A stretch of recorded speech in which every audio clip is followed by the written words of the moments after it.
காதல் இல்லாதது ஒரு வாழ்க்கையாகுமா?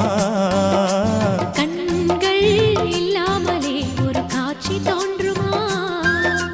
பெண்ணை தொடாதது ஒரு பெருமையாகுமா? முத்தம் சிந்தாமலே அது முழுமையாகுமா? முழுமையாகுமா? காதல் இல்லாதது ஒரு வாழ்க்கையாகுமா?